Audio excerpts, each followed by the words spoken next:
Hi, my name's Adam and welcome to Urban Survival UK. On this episode I want to cover some kit storage and also I want to show you my cupboard where I keep my first aid, my medical bits and also the toiletries.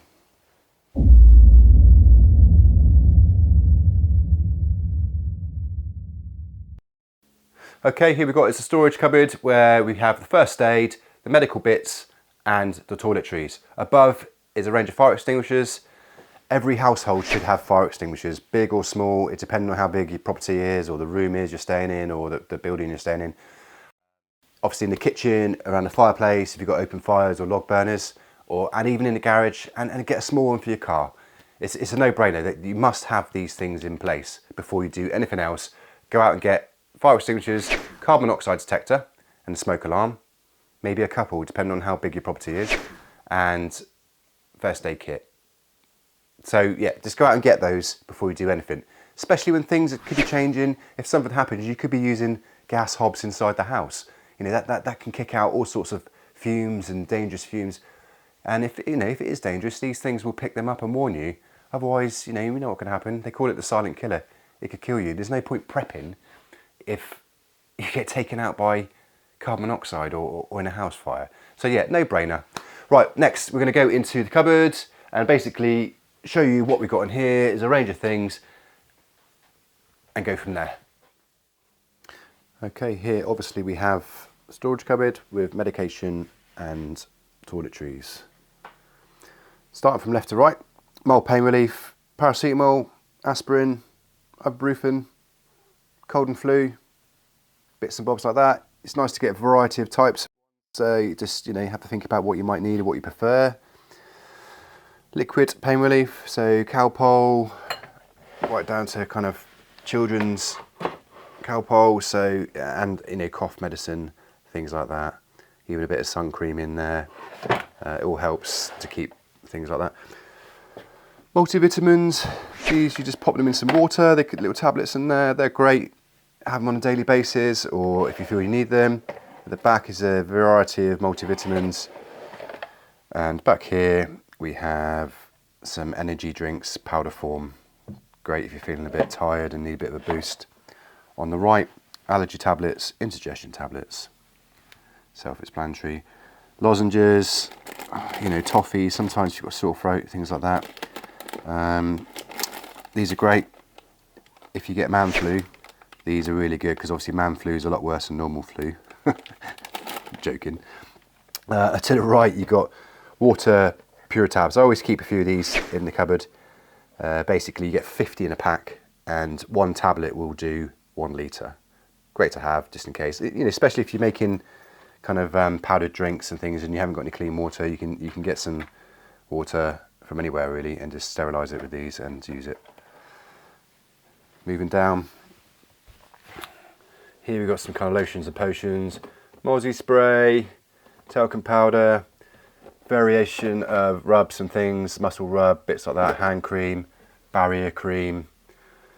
At the back here, latex gloves and non-latex gloves, non-powdered gloves, just a variety of gloves because some people are allergic to latex and things like that.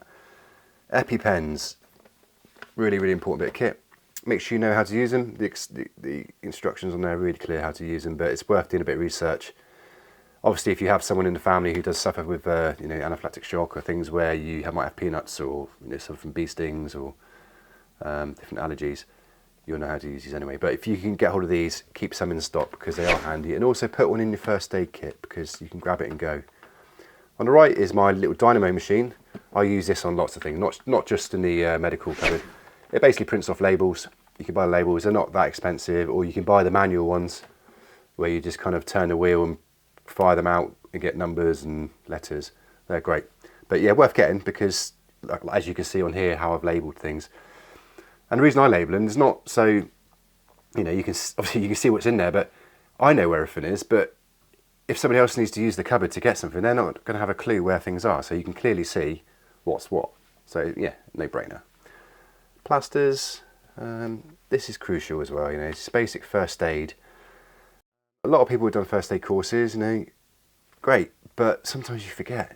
This is really, really simple. You just flick through, you know, what to do if someone's fainted or had a heart attack, etc., etc. Just make sure you've got some kind of leaflet or instruction book on basic first aid in there. It is really handy. I just have a quick read every now and then just to refresh my head.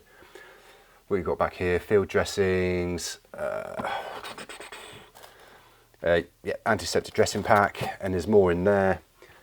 Sports bandages, normal bandages, space blankets. Again, make sure they're in your first aid kit. I've used these loads of times. I always carry them in my car as well. I've come across a situation where someone was on the floor in the middle of the road in the winter. They were being, the ambulance was on the way, but they were cold. They had like a little jumper on them and a coat someone gave them, but gave them one of these. Brilliant, kept them nice and warm. Another one there. Across here, what do we got? Consto packs. Yeah, so basically constipation sachets you put in some water to help with constipation. Also in there, I think at the back is the opposite. So if you are suffering from diarrhea, it's like diarrhea-like stuff and Imodium to help deal with that. More hand sanitizer. I always keep a can of Coca-Cola, simply because if someone's fainted or they're feeling a bit giddy, from my own experience, I always find a full fat Coca-Cola helps because it's full of sugar. It just helps you, just kind of brings you around, gives you a quick burst of energy. Yeah, I always just find that quite good. What I've got here is a book. I always make sure everything that is in this cupboard, the whole area, is in that book. And when it goes and gets used, it gets written down and it gets replaced. So, you know, you can't really mess up then. You always got things in stock. What I've got here, so yeah, basically magnifying glass, splinters, looking in someone's eye, anything like that, it always comes in handy. And here is a little mirror, just because if you are on your own and you've got something in your eye or whatever, you can have a little look and hopefully get it out, or even putting in some eye drops or something like that, it comes in handy. Durex, self-explanatory. And what we've got there, oh, a little hair trimmer. Yeah, it just trims your hair. If someone's got a cut on their head and you can't get to it, or you want to give yourself a little haircut, you know, the barbers might be shut, so got a little hair razor there, quite handy. Obviously there's scissors as well in here. Down the bottom, toothpaste, toothbrushes, spare ones, loads of tiny little toothpaste. These are great. Just they're small. Sometimes when I go on my like 5-6 day walks, just take one of those instead of taking a big one. They're brilliant. I suggest getting some of those. Standard soap bars. Some people still use them. I don't. I prefer liquid soap. Back here, it's sterilise. You get Milton sterilising liquid. Again, if you've got young children, babies, you might want to sterilise some bottles. Earbuds, wet wipes, another little first aid box to grab and go, just in case the main one's gone, or you know there might be something missing out of that one, but at least you've got a backup one. Torch. Now I always have a torch because say you get a power cut and something happens and you need to get in there, you find your way to the cupboard in the dark, and then you open the cupboard and you can't see what's in there. So yeah, make sure you've got a torch and make sure it's charged. And if that one doesn't work, there's a spare one up here just in case. So just make sure you've got 2 torches and make sure they're charged. Blood pressure monitor, it's good to keep an eye on things like that. This is what I call my little pick and mix container here. Now every time I go to a hotel or a B&B, you always get the little freebie soaps and hairbrushes and disposable toothbrushes, tweezers, and sometimes even the little sewing kits, which are great. I grab them, I keep them and I put them in there. And you know, sometimes when I go camping, walk in, or if I was bugging out, you can take them, put them in your bag, they're lightweight, and just use them, then get rid of them. In that container is just some soaps, shampoo, things like that, which is again tiny little ones that I've got from hotels and things like that. They're always handy. Down the bottom we have spare meds, so stuff that I can replace for the top. Sanitary products, shampoo and body wash in the bigger containers. To the right is disposable razors. You know, us men need to shave our face if you want to, and other parts if you really want to. And there's some women's ones there. Next to it is some ice packs. If you're able to freeze those, then great. On the bottom here is a basic guide to medicines and drugs. Yeah, great. You've got to be a little bit careful. You don't want to start doing your own drugs and things like that, giving out things like that. But it's worth reading. It's quite interesting. Just have a general knowledge on bits and bobs. So yeah, without boring you to death, it's a basic little medical cupboard. Later on, we're going to detail with what's in your grab bags for first aid. Also, I'm going to touch on trauma packs, which are basically a beefed up version of first aid. And ideally, you use trauma packs on more serious incidents, so like if you've got deep cuts and things like that. But we'll touch on that later. Anyway, hope that helps, and we'll go from there.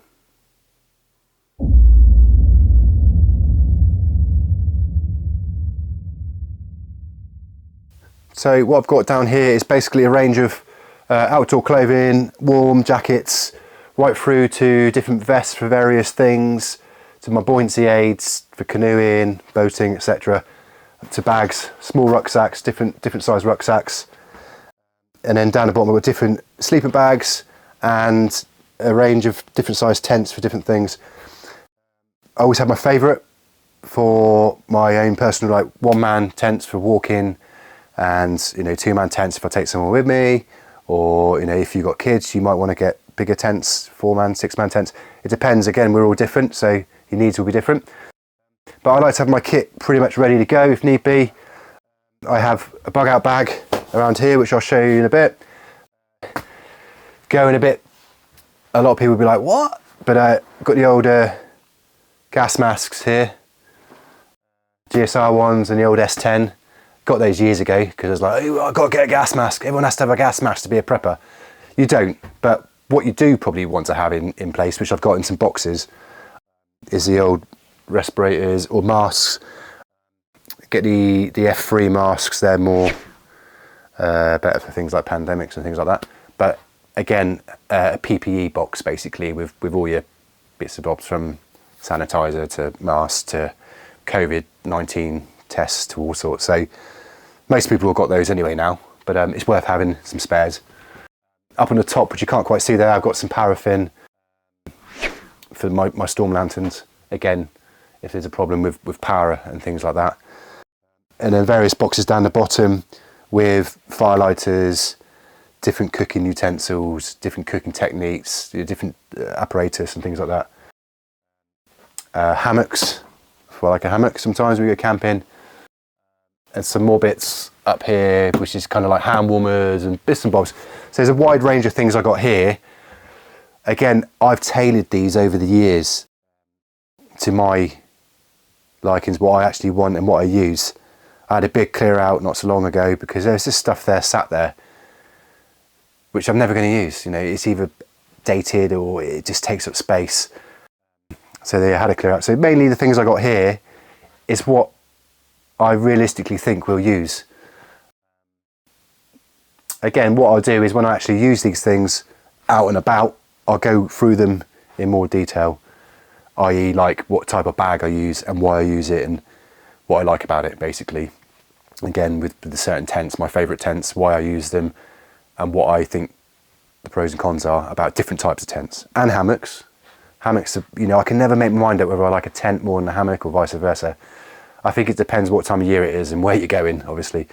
So I'll be talking about things like that as well. So if you're into that, then, you know, make sure you follow me and click on the link, subscribe and go from there. Cheers.